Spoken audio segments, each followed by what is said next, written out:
So the secondary cancer diagnosis, even though I knew a fair bit about it, there was still obviously things that I needed to know.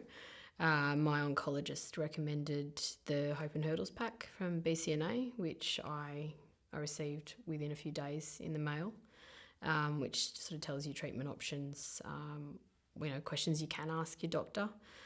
I find that reading the information that is in the Hope and Hurdles pack gives you fuel to go back to the doctors and actually query what's written in there, and does this apply to me or does this not, and how does it all work. So I've always found that if you don't ask, you won't get told. So, I think reaching out to online, the support networks, and hearing what other people have to say helps as well. I think it's important to know, I guess, the websites, if you're using the internet, which everyone uses these days, that you're going to, and only use those that are credible. So you've got the BCNA, you've got Cancer Council, government websites. There's a government, obviously overseas government websites, and not just use sort of random things that you find, and Google cancer authorities as opposed to Googling just, my cancer, my neck hurts or something. I don't know, because you get a lot. You can look up anything on the internet, and you've got cancer, you've got other things going on. So credible websites, I think, help, and a lot of the places will send you out information if you request it as well. There was a little bit of information out there. I mean, probably a lot more than what I thought. I went onto the BCNA online forum and talked to people that were in my situation, and I found that very helpful, because there are other people out there like me. There was one, when I was firstly diagnosed, a forum in Melbourne, and that was about 3 months after I was diagnosed, and I couldn't wait to get there. And as soon as I found out about it, I thought, I don't care what it costs, what it takes. I need to sit in a room with other people and hear their experiences and what do I do now, because I thought I was going to die that next day. I thought I was going to curl up and not be able to live anymore. I thought it was too late.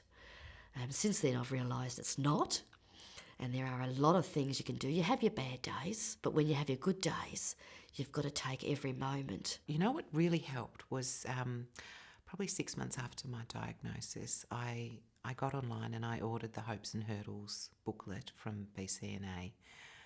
And in that version, they had a couple of little brochures about other women who were diagnosed with metastatic breast cancer, either from the start or later on. And they shared their stories, and that was very helpful. Well, really, initially I knew nothing about it, and I was just focused on the treatment that I was going to have. And then one day I had a particularly bad day, so I just rang the Cancer Council. And from there I learned I was entitled to a McGrath breast care nurse, as all women are, whether they have early breast cancer or metastatic. I went online. I became aware of Breast Cancer Network of Australia.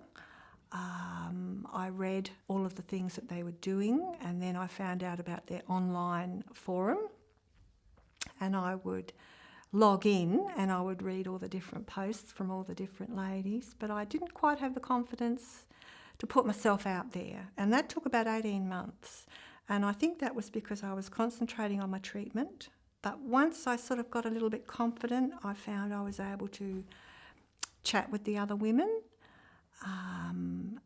To me, it just seemed an incredible way to learn about breast cancer, and in particular to be able to communicate with all these women all over Australia. I read an article in one of the BCNA journals about a new medication that I was hoping to go on for my next treatment, and it had been knocked back by the PBS. So I rang BCNA and I had a chat to them, and they invited me in to speak with them. The two ladies that I met with, one was, I think she was the clinical coordinator or director, and she had a lot of knowledge about these new drugs.